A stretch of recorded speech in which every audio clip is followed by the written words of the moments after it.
The Great Pyramid of Giza rises out of the desert like an answered prayer. For 46 centuries, it has endured sandstorms, invasions, and earthquakes. It has outlived empires. When Cleopatra looked upon it, it was already old. When Newton studied gravity, it was already ancient. It was built for eternity, because it was meant to house a god. His name was Khufu, pharaoh of the wealthiest nation on earth. To his people, he was not just a ruler, but divine, the living Horus, the bridge between men and the sun. And like every god in flesh, he feared the moment his divinity would fail him. His father, Sneferu, had already rewritten architecture. He learned through trial and error, one pyramid bending in mid-construction, another collapsing, a third finally standing true. He gave Egypt the blueprint for immortality. But Khufu wanted more.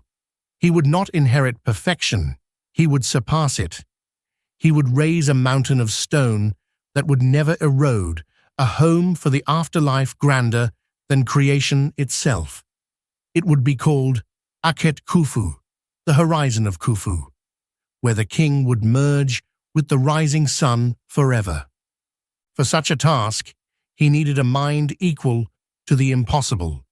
That mind was his half-brother Hemiunu, priest, architect, mathematician. Hemiunu had watched the evolution of pyramid design from rough angles to smooth perfection. Now he would attempt something no builder had dared, a structure of solid stone, vast chambers hidden within, and an alignment to the very axis of the world. His plan was audacious.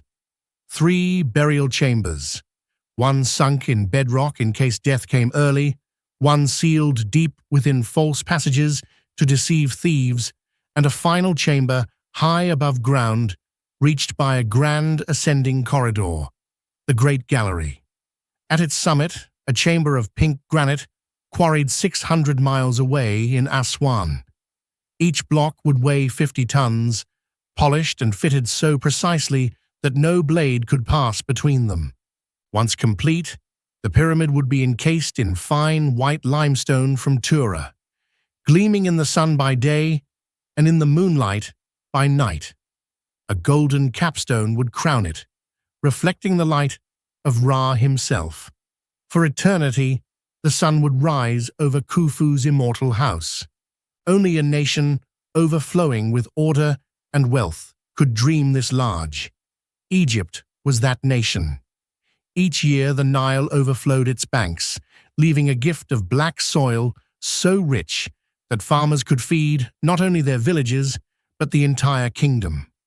Surpluses filled granaries. Granaries fed armies.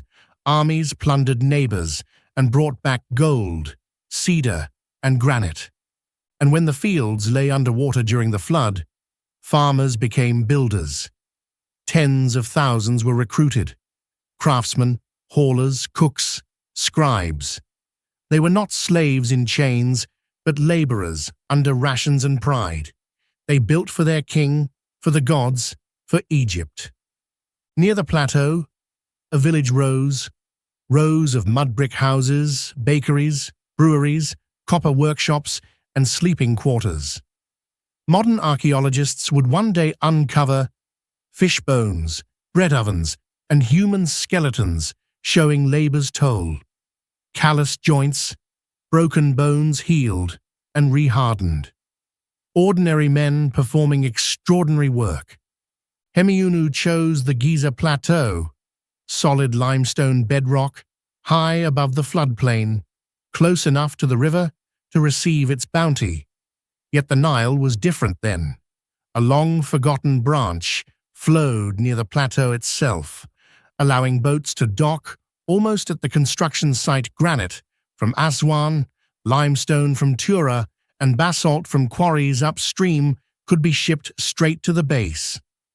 The bedrock was leveled with uncanny precision, using water channels as the first spirit level. Trenches filled until they overflowed, marking where the ground still rose. When the water drained away, the highest points were chiseled down until the plateau became perfectly flat, within an inch across 13 acres.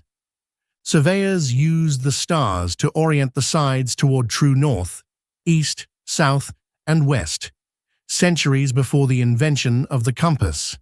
The pyramid would stand as the world's largest sundial, its shadow tracking the movement of heaven itself. When the foundation was ready, the first block was laid, not at a corner, but deep within the heart, marking where eternity would anchor. From that center, the structure grew outward, ring upon ring, tier upon tier.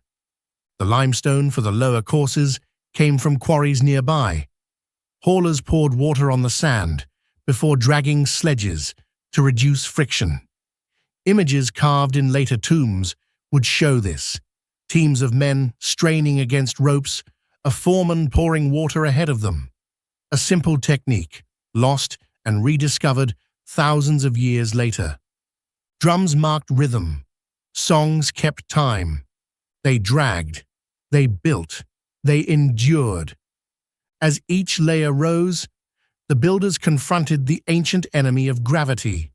How do you lift a city's worth of stone higher and higher without steel or wheels?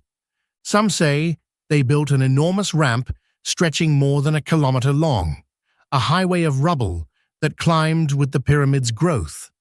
Others imagine a ramp spiraling around the structure's sides, a stone helix climbing into the sun. Still others envision something more ingenious, internal corridors and counterweights hidden within, a spiral ramp carved through the pyramid itself, invisible from outside. Whatever the truth, it worked.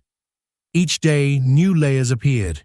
Each night, torches flickered along its face, tracing geometry into the dark.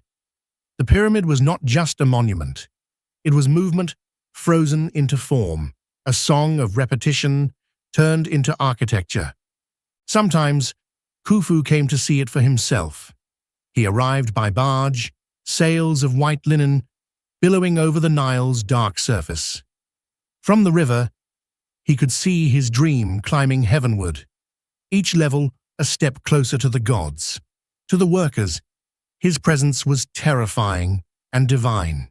To him, theirs was invisible labor for a visible eternity. They said the king wanted the world to love him. What he built instead was something far more permanent: awe. By the time the sun set that day, dust hung over Giza like mist. The half-built mountain glowed pink in the dying light. Hemiunu stood at its base, slate in hand, and knew they were only at the beginning. He had promised the pharaoh 20 years. In that span, an empire would move heaven and earth, and in doing so, define what human hands could do. The first act of eternity had begun. At dawn, the plateau was alive before the sun itself appeared. The air smelled of limestone dust and baking bread. From the valley below came the first shouts of foremen, the bleating of donkeys, the groan of wooden sledges starting their climb. Each day began the same way, with rhythm. Drums struck slow, heavy beats. Teams leaned into ropes, muscles knotting beneath copper dust skin. They pulled to the cadence, 1, 2, 3, haul. And the desert, once silent, answered with the thunder of human effort.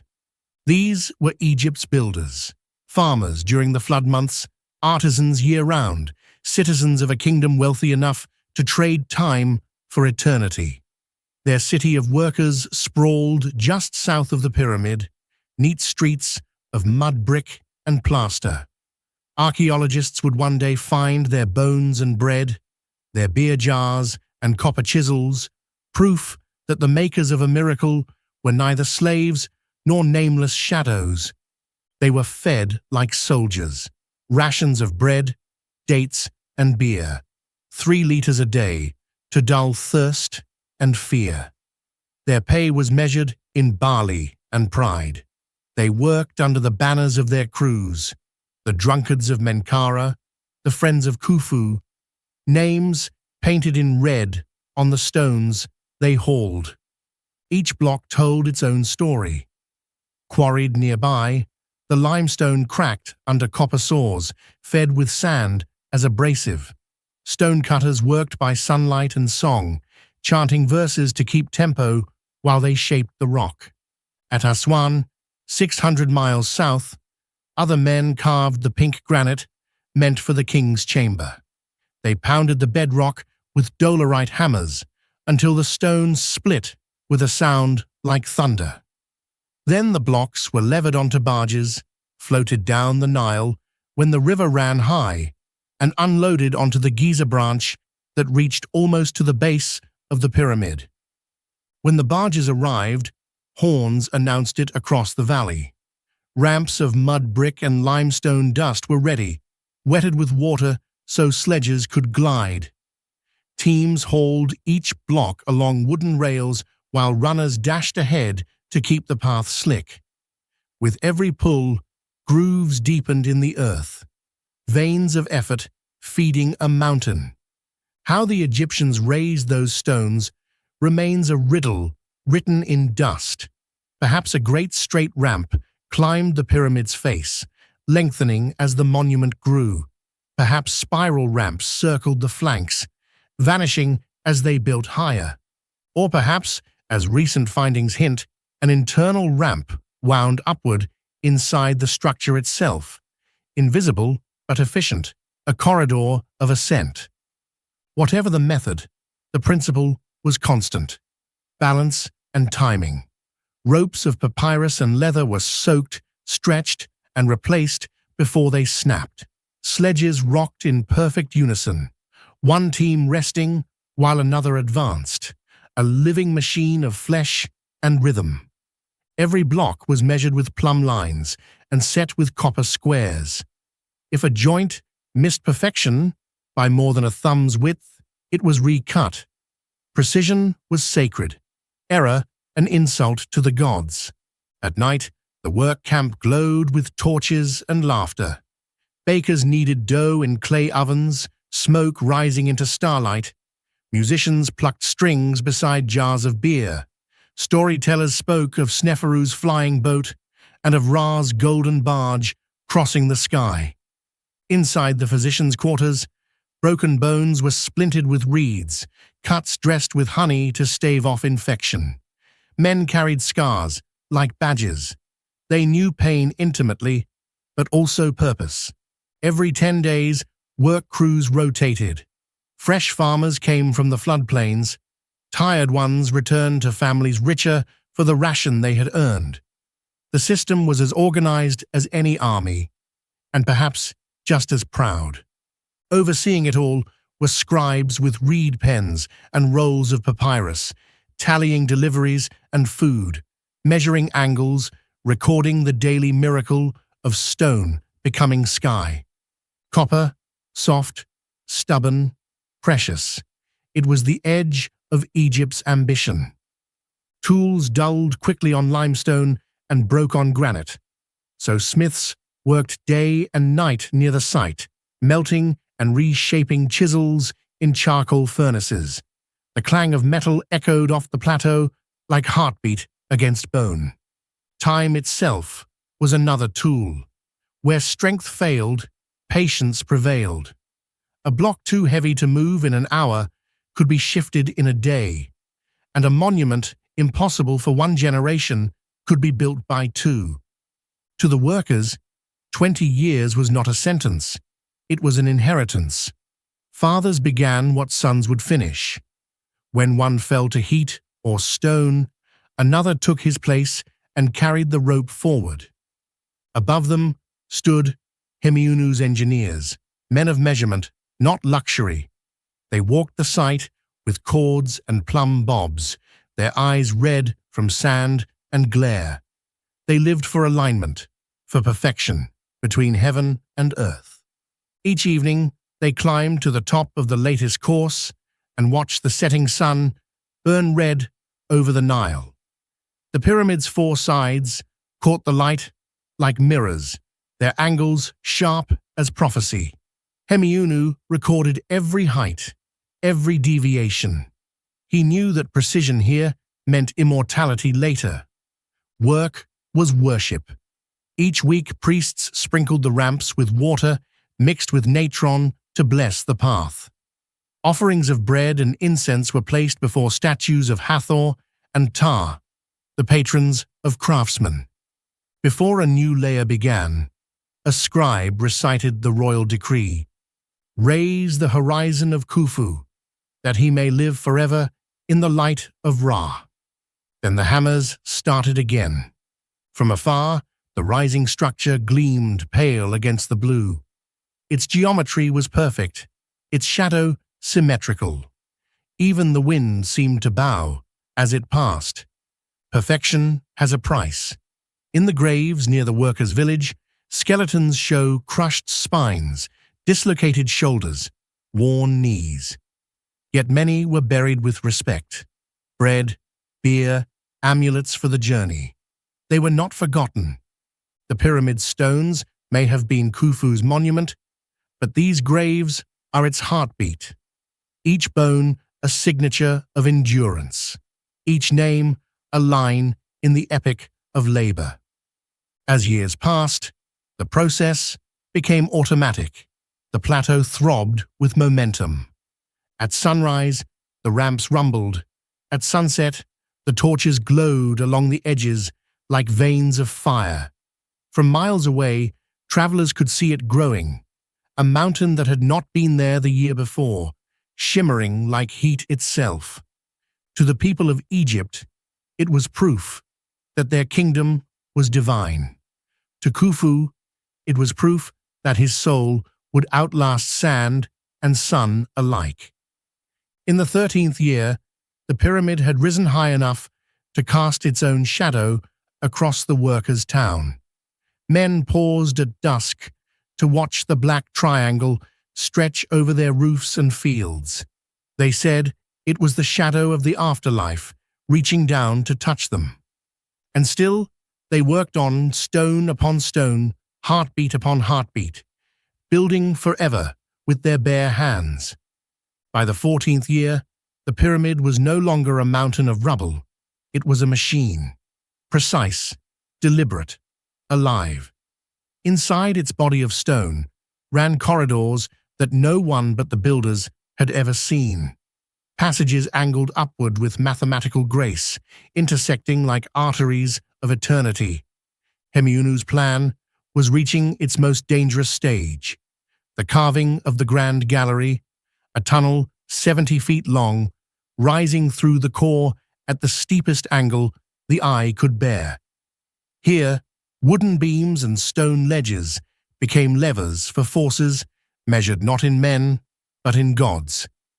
Deep within, the king's chamber took form.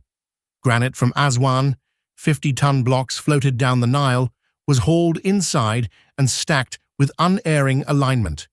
No mortar, only perfection. The air inside smelled of iron dust and sweat. Every strike of the dolerite pounders rang like a bell beneath the rock. Above the chamber, Hemiunu devised 5 relieving spaces, horizontal layers of granite slabs separated by gaps, to distribute the unimaginable weight pressing from above. Without them, the ceiling would have cracked. With them, the room would endure longer than history itself. When the final block slid into place, the overseers stopped to listen. There was no echo. The sound was swallowed by precision. They called it the Chamber of the Living King. But they built it for the dead. Ramps still climbed along the outer face, yet the lifting of granite within required invention. Inside the Grand Gallery, they built a counterweight system. Sledges on wooden tracks, ropes wound through pulleys, anchored in stone. When one sledge descended, another rose. The pyramid had become its own engine. Men hauled at ropes until palms bled. Copper drums beat from below, signaling when to release, when to brace. The movement of each block was a symphony of timing. One mistake, and gravity would punish without mercy. At the end of every lift, the block clicked into its slot with the quiet authority of inevitability. At night, Hemiunu walked alone through the half-finished corridors, torchlight trembling against polished walls. He touched the granite with fingertips numb from years of design. He whispered to the stones, as though they could hear, "Hold him. Hold him forever." He had become both priest and engineer, a man who prayed with mathematics. To him, this pyramid was not a tomb, but a cosmic instrument, built to harmonize earth and sky. The shafts, aligned to Orion's belt and the North Star, would carry the king's spirit upward, like arrows of light. Every measurement, every angle was ritual. Every line pointed to eternity. Below the plateau, the workers' city thrived. Children were born, grew, and began hauling stones beside their fathers. Markets buzzed. Beer flowed thicker than water. The project had become a world of its own economy, its own calendar, its own religion of effort. Priests offered sacrifices at the foot of the ramp, sprinkling blood over the first block of each new layer. They said the stones would remember. In the evenings, when the desert cooled and the light turned gold, families climbed roofs to watch the pyramid glow. Its sides reflected sunset, like the face of a god. Some swore they could see it breathing, expanding, and contracting with the heat. Inside, passages narrowed. Only the smallest crews could work now, men chosen for steadiness of hand and purity of heart. They wore linen, not leather, sandals washed in natron. They carved the ascending corridor, connecting the lower chambers to the grand gallery, ensuring the pharaoh's soul could rise unimpeded. Every new section was tested with copper plumb lines, checked by torch flicker. When perfect, it was sealed behind them, leaving darkness eternal. The workers joked that the pyramid was eating them. Each passage they closed behind felt like another heartbeat silenced inside its belly. In the 20th year, the final stage approached. The summit. The pyramid now towered higher than any structure on Earth, 480 feet of geometry and defiance. The casing stones, of fine Tura limestone, shone white as bone under the sun. Each fit so precisely that even centuries later, a razor could not slip between them. At last came the pyramidion, the capstone, small compared to the mountain beneath, yet symbol of all it meant. It was covered in gold leaf, polished until it caught the dawn and flung it back at heaven.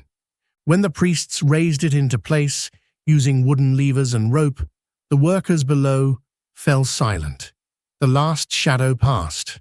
The pyramid was complete. For a moment, it seemed to hum, a structure so vast it altered the wind itself. Now came the rituals of secrecy. Passages were blocked with hidden plugs of granite. False corridors were filled with debris to confuse robbers and demons alike. Inside the king's chamber, incense burned until the air shimmered. Hemiunu oversaw the final inspection. He touched the sarcophagus, an unyielding box of red granite, and traced its edges. Its lid fit so precisely that lifting it required both engineering and reverence. When it was lowered shut, the sound that filled the chamber was neither clang nor thud. It was closer to silence, the sound of closure itself. They sealed the passage and rolled the last blocking stones into place. Behind them, torches flickered and died. Outside, the desert wind picked up. The priests chanted from the ramp, "Rise, O Khufu, son of Ra. Your horizon is eternal." In the final ceremony, offerings were carried up the steps carved along the base. Gold vessels, lapis jewelry, alabaster jars of oil, baskets of bread. Each offering vanished into the sealed passage until the pyramid was fed and whole. When the procession ended, the people knelt. The sun fell behind the western ridge, and the pyramid caught its last light, a blaze of white, fading into crimson. Khufu's horizon was complete. The builders had delivered him to eternity. Hemiunu stood alone in the quiet that followed. For 2 decades, he had ruled a kingdom of dust and precision. Now it was finished, and the silence felt unbearable.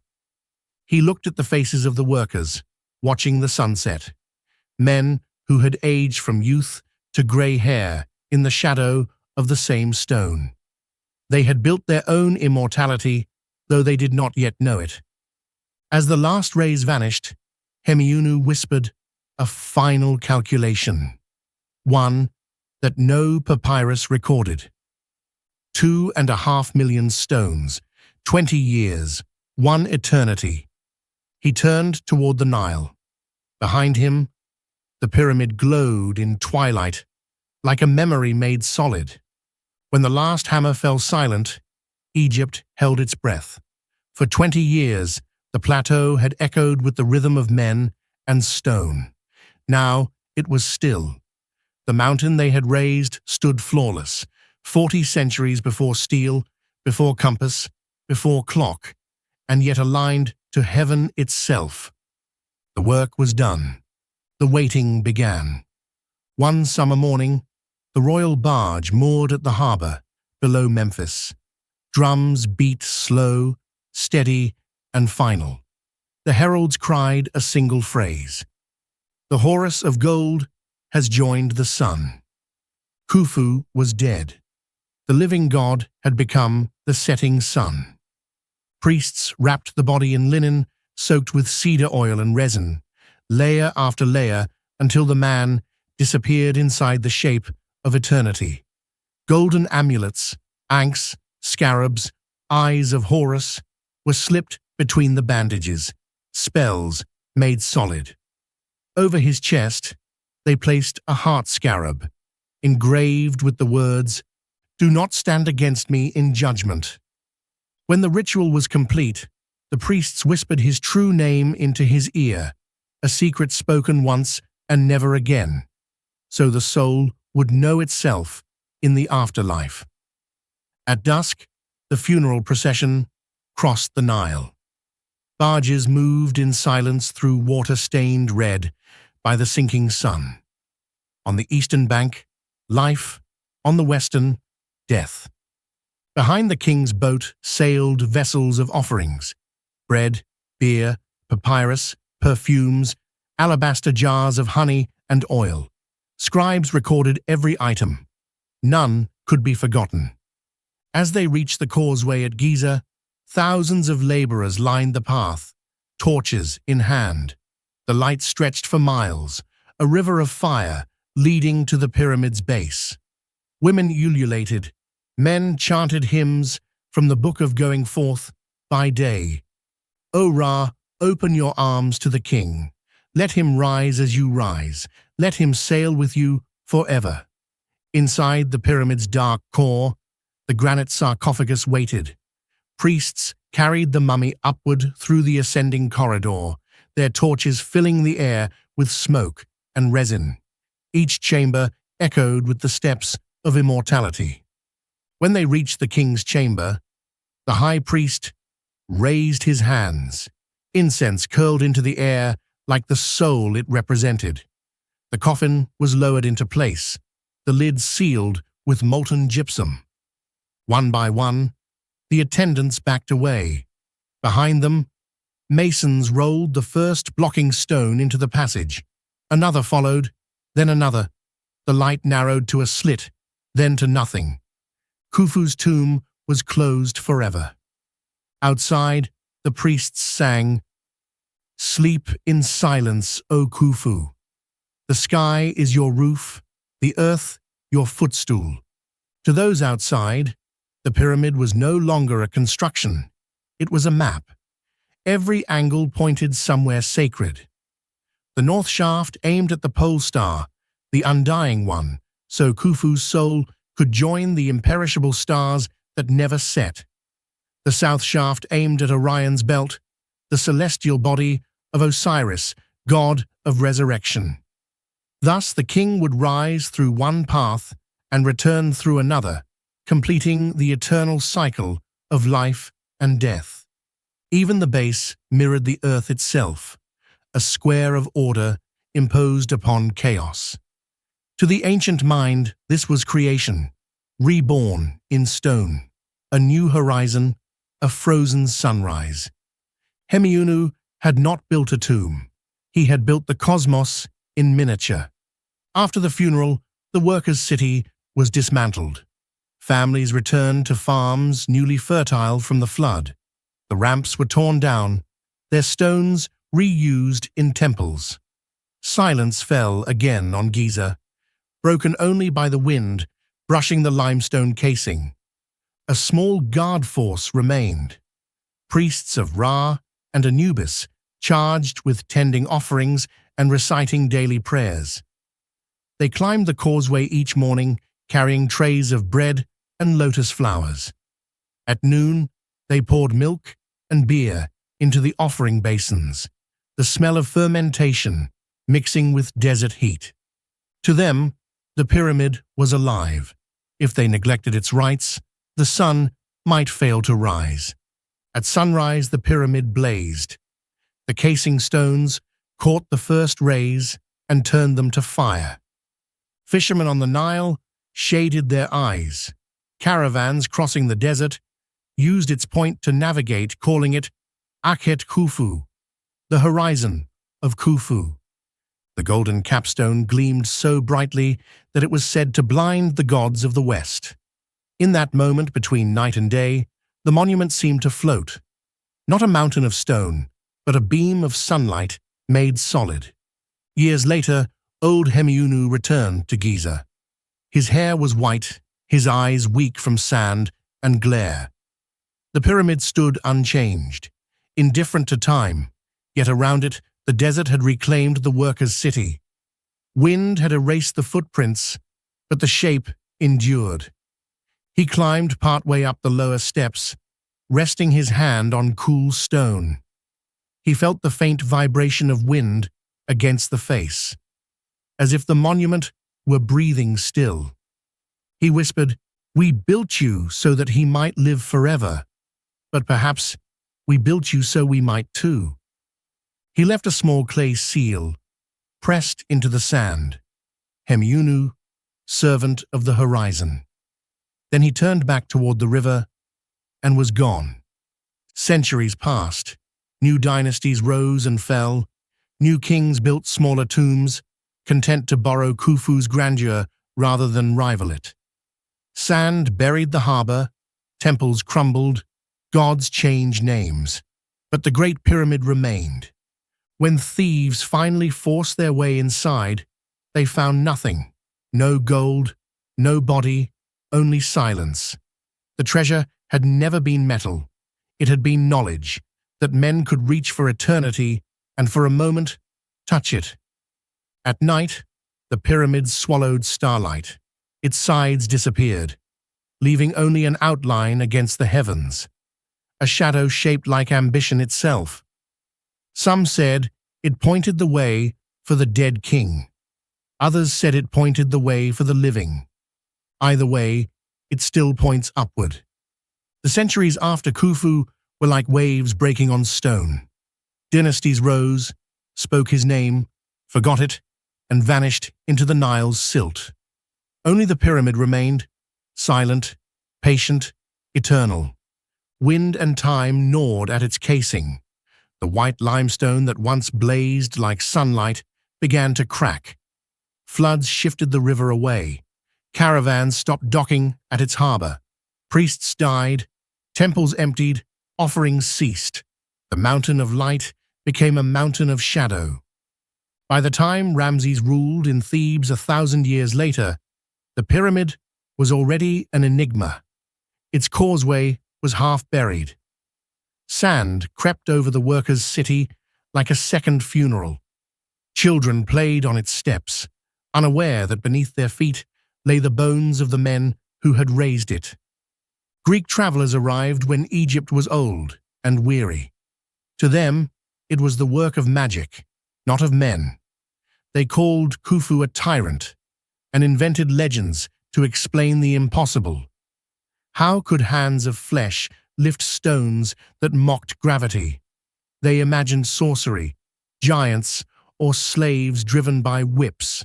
Truth had become myth, and myth history. When Herodotus stood before it in the 5th century BC, he wrote, "It took 20 years and the labor of 100,000 men." He was wrong in number, but right in wonder. Even then, the question was the same. How? Time invited trespass. Tombs were robbed, temples plundered. In the dark corridors of the Great Pyramid, torchlight flickered over chisel marks left by thieves. They found no body, no gold, only emptiness that seemed to stare back. They left graffiti in red ochre. We found nothing. That nothing was its own miracle. The pharaoh had escaped even his robbers. The Arabs who came centuries later called it Al-Ahram, the noble structure. They believed it held the wisdom of the ancients, maybe even the secrets of the stars. Some said Hermes Trismegistus had hidden scrolls within its core, others that it was built before the flood.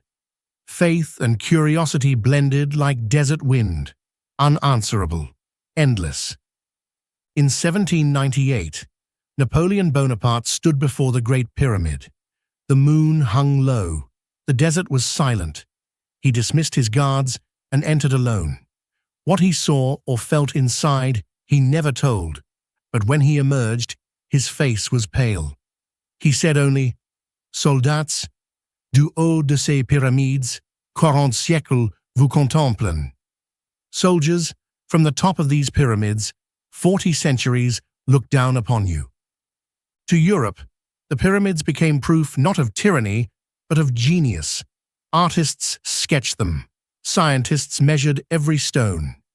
Egyptomania swept through Paris and London, scarabs in jewelry, obelisks in gardens. Once again, the dead kings ruled the imagination of the living. The 19th century brought a new kind of pilgrim, archaeologists. They came not with prayers, but with compasses and notebooks. They cleared the sand, counted the blocks, traced alignments. One measured the sides and discovered that each pointed almost perfectly to the cardinal directions. Another mapped the shafts and realized they aimed at ancient stars. The old myths began to fade. Mathematics took their place. Flinders Petrie, the meticulous Englishman, found that the base was level within less than an inch. He wrote, astonished, "It is as if the builders held theodolites." They had not, only water and patience. As science stripped away superstition, the pyramid did not diminish, it deepened. The more men understood, the greater the mystery grew. By the 20th century, Egypt itself had begun to awaken. Local archaeologists, historians and laborers, descendants of those ancient builders, took up the work of rediscovery. They found the workers' village, the bakeries, the copper tools, the graffiti that read, "The drunkards of Menkaure," proof that the pyramid was not the labor of slaves, but of citizens, craftsmen, and dreamers. The myth of cruelty dissolved. In its place stood something nobler, collaboration on a divine scale. The Nile had always given life. Now it gave back memory. Even today, the pyramid resists full comprehension. Engineers simulate ramps and counterweights. Archaeologists trace the vanished harbor. Each discovery is another stone in an invisible pyramid of knowledge. Yet one question remains, echoing through every age. Why? Why build a mountain for one man's death? Why spend 20 years moving the earth for a single tomb? Perhaps because death was not the end, but the axis of meaning. To the Egyptians, to live was to prepare for eternity, and the pyramid was the vessel that carried the soul of humanity's first great civilization into the forever it believed in. At dawn, tourists gather where once stood quarrymen and priests.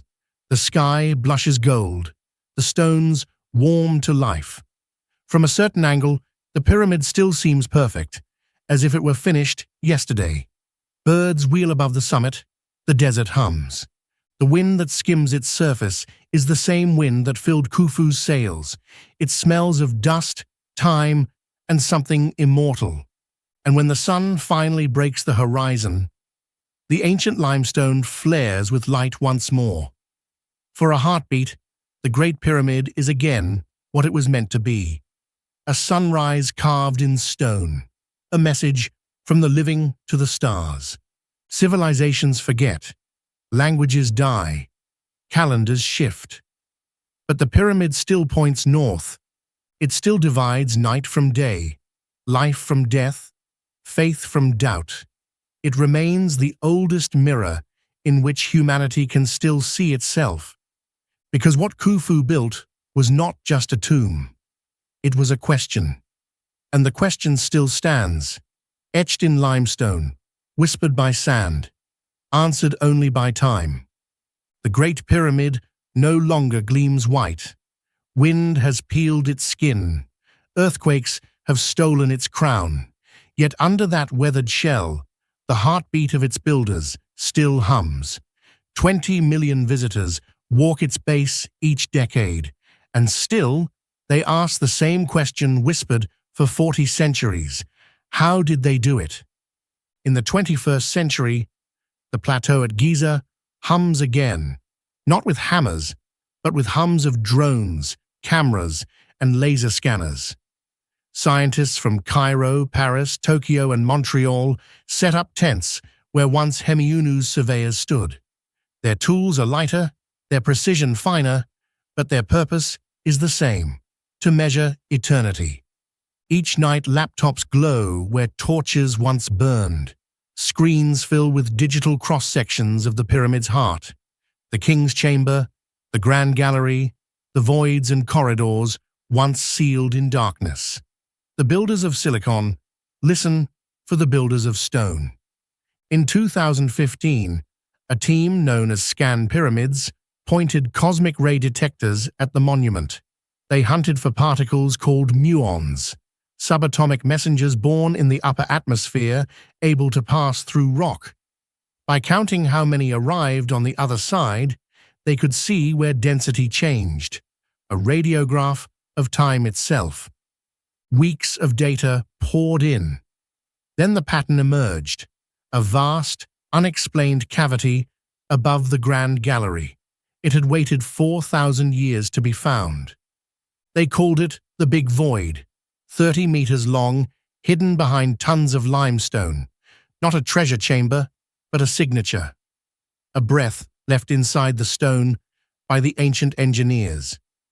As one scientist whispered to the press, "It's as if the pyramid is speaking again." Thermal cameras scanned the casing and found hotspots, gaps where internal ramps or cavities might still lie. Infrared beams traced temperature shifts from dawn to dusk, revealing how sunlight moves through stone like blood through skin. Archaeologists now suspect an internal spiral ramp curls upward within the pyramid, turning the entire monument into its own scaffold, an idea Hemiunu himself might have smiled at. The ancient machine of gravity and patience had left its blueprint inside. Even satellite imagery joins the chorus. Faint outlines of ancient harbors and roads, ghost paths carved by vanished floods. The Nile's long-lost branch that once lapped the construction docks has been rediscovered beneath the sand. Proof that the river and the pyramid were once inseparable arteries of the same civilization. Beneath the shadow of the monument, excavations uncovered more of the workers' world, Clay jars still smell faintly of beer, bread ovens, fish bones, amulets, the texture of everyday immortality. Hieroglyphs scrawled in red pigment read, "Crew of the Friends of Khufu." Genetic studies of the bones show people from across Egypt's provinces, Upper Egypt, the Delta, even Nubia, gathered here for a national purpose. Archaeology replaced myth with humanity. The pyramid was not born of slavery, but of organization, pride, and skill. When researchers hold those bones, they hold the hands that once held ropes. Every fracture and callus is a sentence in the oldest biography ever written. Yet each discovery breeds another mystery. Why are the internal passages so few? Why did Hemiunu place the chambers so high, suspended like hearts inside a ribcage? Was it purely structural or symbolic, a literal ascension? Some physicists suggest acoustic design, that the king's chamber resonates at precise frequencies, a stone amplifier tuned to the human voice. When sung to, it hums back. Perhaps the builders understood vibration as prayer. Others find microscopic tool marks that hint at methods we still can't duplicate with copper. The stone remembers techniques we have forgotten. Egyptologists now collaborate with engineers, mathematicians, and artists.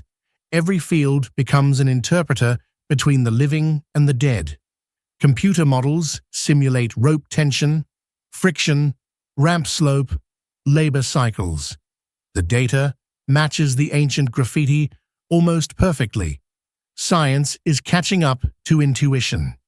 When archaeologists present their findings, they speak with the reverence of priests. "We are not uncovering secrets," one said. "We are re-entering a dialogue." The pyramid, it seems, has never stopped talking. We simply had to learn its language again. Inside the Grand Gallery, laser scanners capture surfaces with millimeter accuracy. Their beams flicker like the old torchlight. Dust motes drift through the air, just as they did for Khufu's priests. Technology bends, and suddenly the two ages meet. A scientist runs his palm across the same granite where ancient masons once rested theirs. The surface feels warm from hidden sun. He whispers, half to himself, "They measured forever with their hands." Outside, Cairo's skyline presses closer each year. Minarets, highways, neon signs. At night, city lights mirror the stars the pyramid was built to greet. The monument stands between worlds, ancient silence and modern noise. Tourists climb, cameras flash, guides recite stories that blend fact and myth. Every generation rebuilds the pyramid in imagination. It has become both ruin and revelation, a temple of data and dust, of memory and ambition. Every measurement we take only proves how vast the human spirit once was and still is. The Great Pyramid endures because it is more than architecture. It is a conversation stretched across millennia, between muscle and mathematics, sun and shadow, faith and proof. We keep scanning it, mapping it, questioning it, not to solve it, but to stay connected to what it says about us, that we too still long to reach upward, that we too still build to be remembered. And if you stand beside it at sunset, you can feel the same wind that brushed the faces of its builders. It hums faintly against the stone, low and steady, the last voice of an old machine still whispering through time. We are here. We are forever. The desert does not hurry. It moves in centuries, not seconds. Wind carries the same grains of sand that brushed Khufu's face, now drifting against camera tripods and tourists' shoes. The pyramid watches, patient as always. At midday, when the sun stands directly above, the Great Pyramid casts almost no shadow. Its geometry consumes it, perfect balance between earth and light. In that brief silence, the monument fulfills its design, a horizon suspended in time, neither day nor night, neither mortal nor divine. No empire remains to serve it. The pharaoh's name is eroded, his body lost, his dynasty dust, and yet his idea still stands. Every civilization since has measured itself against it, and every generation has returned to ask what it means. We no longer believe in Ra or the afterlife of kings, but we still believe in reaching upward. That is what the pyramid remembers. The pyramid does not speak in words, but in scale. Its language is proportion, its grammar, endurance. It teaches by existing. 2.5 million stones, each quarried, hauled, and placed by human hands. Every block an act of faith that the sum would become something greater. No machine can reproduce that exact dialogue between patience and will. It is not a wonder of technology. It is a wonder of time, a structure made from repetition, from days that look the same but accumulate into the impossible. We think of progress as speed, but the pyramid teaches the opposite, that true permanence is slow, deliberate, unending. Archaeologists uncover bones, chisels, fragments of rope, traces of the living within the monument of the dead. Every artifact whispers a small defiance. We were here too. In the workers' cemetery, skeletons lie with their tools, still clenched in their fingers. Their tombs are modest, but their work immortal. They never met Khufu, never saw the inside of the king's chamber, but their sweat remains in every stone. History remembers the king, but the pyramid remembers the workers. It keeps their names in silence, written not in ink, but in endurance. When the wind hums against its sides, that sound is their hymn. Every human monument since has borrowed from it. Rome's arches, Europe's cathedrals, the rockets that carry our names into orbit. Each begins with the same impulse, to leave something that outlives us. Hemiunu measured eternity in cubits. We measure it in bytes and bandwidth, in memory and code. But the desire is the same, to be known by the future, to prove that we reached for the light. Even our spacecraft, drifting beyond the solar system, carry golden plaques and messages for beings who may never come. We are still building pyramids. Only now they travel through the stars. In a world obsessed with the instant, the Great Pyramid reminds us of duration. It is a mirror of patience.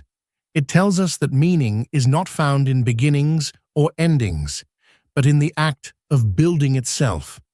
To raise a structure like this is to say, we were more than dust. We dreamed, and we built the dream. It is both prayer and proof. From orbit, the pyramid is still visible, its shadow etched in satellite imagery, its sides aligned perfectly to north.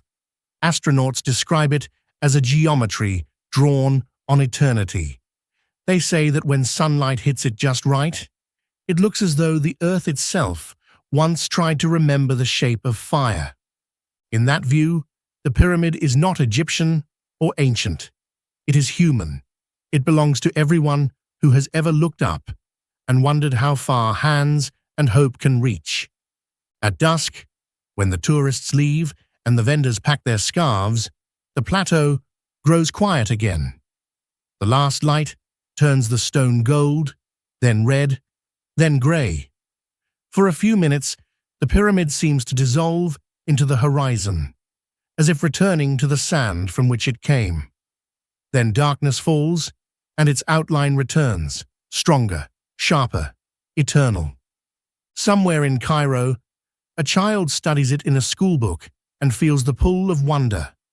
Somewhere else, an engineer aligns a laser scan to its angle and realizes he's tracing the same geometry Hemiunu did with rope and stars. The conversation continues, We call it the last of the seven wonders, but perhaps it was never meant to be a wonder. Perhaps it was meant to be a reminder that civilization is not measured by what it owns, but by what it builds to last. Khufu's pyramid stands not because it defied decay, but because it united thousands in one act of creation. It is the evidence of what humanity becomes when imagination is stronger than fear. The desert will reclaim it one day, as it reclaims all things. But even when it is gone, its idea will survive. That from dust, we can lift meaning. Night covers the plateau. Stars appear, Orion rising in the south, just as it did for Khufu's priests. The shafts still point toward it, unbroken lines between past and heaven. For 4,500 years, those stars have changed position only slightly. The pyramid, almost not at all. It has outlasted empires, earthquakes, and gods. It has become what it was meant to symbolize, the horizon where the human and the eternal meet. And as long as there are eyes to see it, the Great Pyramid will continue its silent work, reminding the living how far the dead once dreamed.